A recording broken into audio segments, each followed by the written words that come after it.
Welcome, and this time I'm going to talk about generic insight collection framework, okay, or generic collection. So we already use ArrayList to demonstrate to you the difference between array and collection, okay. For array, you can store data of same type, fixed size, and you're going to use the index as well as the square bracket to work with each individual elements. And for arrays, for a collection, it's going to store data types of different types, data of different types. They are all converted into objects in general, and then a flexible size. And also, you're going to use Java method with efficient algorithm to work with the data.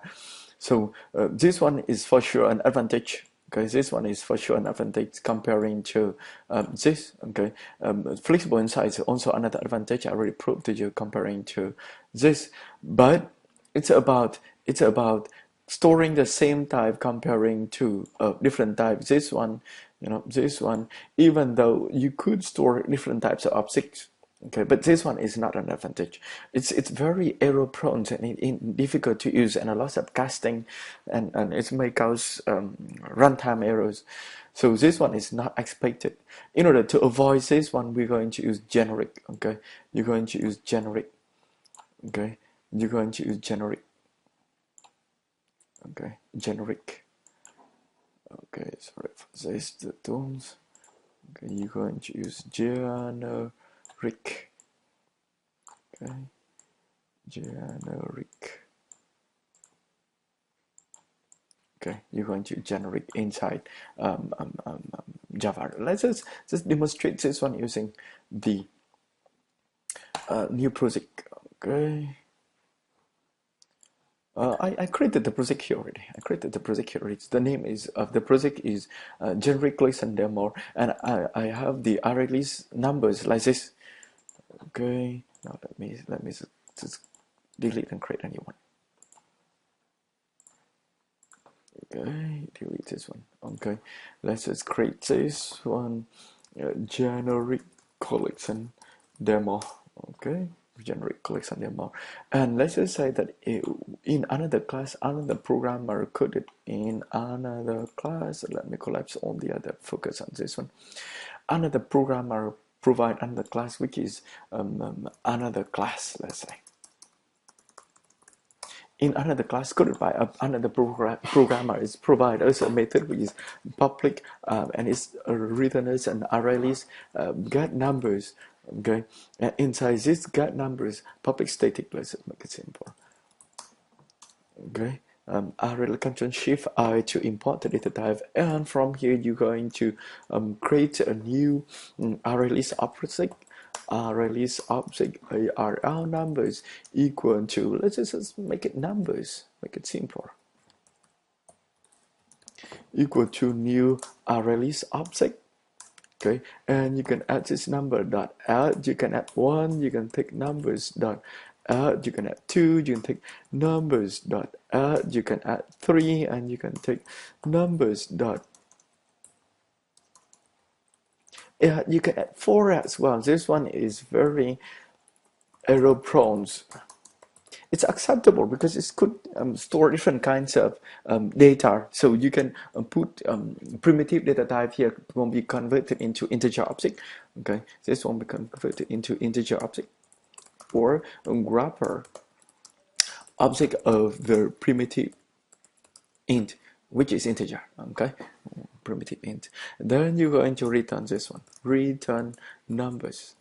So at the user point of view, let's say this one is another class coded by another people, and you are here, you are using that class. So another class, okay, AC equal to new another class, and you're going to get your array list. Okay, control space array list ARL or numbers. This ARL numbers equal to AC dot get numbers. Okay, sorry, you're going to just use, you don't have to create new object because I created that one as static.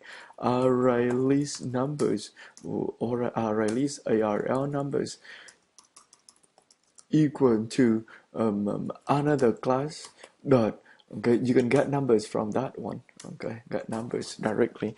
Then because this class is coded by other people and you may not care much about this one, you just think, oh, get numbers, maybe return it as numbers. So you're going to make a for loops. Let's say you're going to make a for loop, and they are all considering as object. First thing is they're all considering draw data as object. They don't care inside that what they are, primitive or not primitive. And because of the user, you think it's numbers, are just numbers. So you're going to just cast them into int number equal to int numbers. Okay, ARL numbers. Okay, and you display this number. You work with those numbers and you display that numbers. Okay, and for this one, it doesn't show you an arrow, but when you run it, it show you an arrows. Okay, because because the fourth one here is actually number 4. It's a number 2, but it's a different data type. So the user may think that all of them are integer, so the user may cast it into integer. So it is not very good one. Okay, or it's maybe another way around. User may think is all of them are one, so on and so forth. Okay, 1, 2, 3, so on and so forth. Now, we're going to add in. So in this case, in order to avoid this kind of error, we're going to add in another kind of methods, which is public static. And when we say ArrayList, okay, when we say ArrayList, we do specify the diamond, do use the diamond operator here to specify the data type that this ArrayList is going to work with. Again, this one, let's say you're going to work with integer object only, integer object only, integer object only, and this one is got numbers 1. Okay, 1. Yep. Got integer numbers. Let's make it integer numbers. Okay, integer numbers. Okay, and inside this one, you're going to declare ArrayList, and it has a diamond operator to say that this ArrayList is going to work only with integers. So it's going to add only integers. Okay, inside this, and you cannot add the other one. So we're going to have numbers as well equal to new ArrayList with, again, generic or the diamond operators here.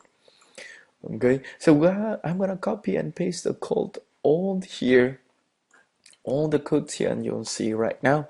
You see right now is this one is show you there is a compile time error. Compile time error it's suggested by NetBeans. It's very easy to fix. It doesn't wait for you up until the point of running, then show you that there is an error. That one is runtime error. Okay, so we need to comment this one because it's an error, and this time it clearly show you it's an error. Okay, so it's easy to fix. Okay, easy to fix, and because you can only input integers inside this one, and this kind of thing can be converted into integer object. Okay, integer object, they're not primitive anymore. Okay, and then now you can have ArrayList of integer now clearly. Okay, int numbers, okay, equal to another class dot get integer numbers. Okay, and this collection again works only with integer. So when you make the for loop, okay, it specified directly that all of them are integers. Okay, it's not just object anymore, but all of them are integers. So you can work with the integer object automatically without having to cast. Okay, without having to cast. So you have less cast, so it's less error prone. Okay, so you can display your int numbers over here. Okay, int number over here. So if you run this one, you'll see the result. Okay, this one is using normal ArrayList. Okay, and this one you're going to use generic ArrayList. So it won't be less error prone, less casting, because this one is clearly integer. It's integer. You don't have to cast it. Okay, let's say if you need it's integer like this, you have to cast it. Okay, integer like this, you have to cast it. Okay, and this one you don't have to get it because it's really integer already, it's specified here integer already, and you can have the integer directly without having to cast, and it's less error prone. Okay, and if you want to add different types of data types inside here, it's not allowing you. Again, because if you need that one, because it's gonna provide you less error prone code. And if you run this one now, you'll see. Okay, if you run this one now and see.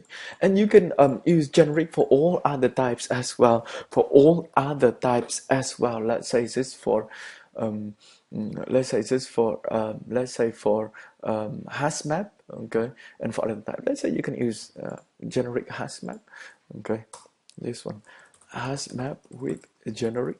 So hash map, you'll have hash map this one when you create a new hash map, and you can specify the key. Okay, the key type is a string and the values is another string. Well, the key is integer and the values is a string, and you can put numbers as well. Okay, numbers equal to new hash map. Okay, the key and the value, so you can do numbers dot, you can put, okay, you can put this one is 1 and the string values is 1. Okay, you can put let me see, this one is 1. You can put numbers dot put 2, and this one is 2. You can put numbers dot put 3, and this one is 3. Okay, so for each map entry you can get set, okay, set of, okay, set of, you can get set of map dot entry, and each entry is a key is an integer and the values is a string. Okay, entry set equal to numbers dot entry set. See, so you're going to make a for loop for each of the set. Okay, for each of the set inside there. No, let's just make it simple. We already have each of the entry set over here, which is entry set already. So you don't have to code it. You can get the key out, you can get the values out, and you can display the key plus 2 dot plus the values there. Okay, so you're going to demonstrate generic hash map. Okay, so you can use generic so that map is a pair between key and values, and you do be able to specify the data type of the key and the data type of the values. So the key will be all integers object, primitive converted into object, and the values are all the string. So that each entry set is a set of the map entry, and the map entry will have the key is integer and the string is values is string. Okay, so you can get also from that entry each entry. Okay, from that entry. Okay, from each of the entries, this one is entry, this one for each of the entry. Okay, from each entry you get the key, and the key for sure is an integer because it's specified here.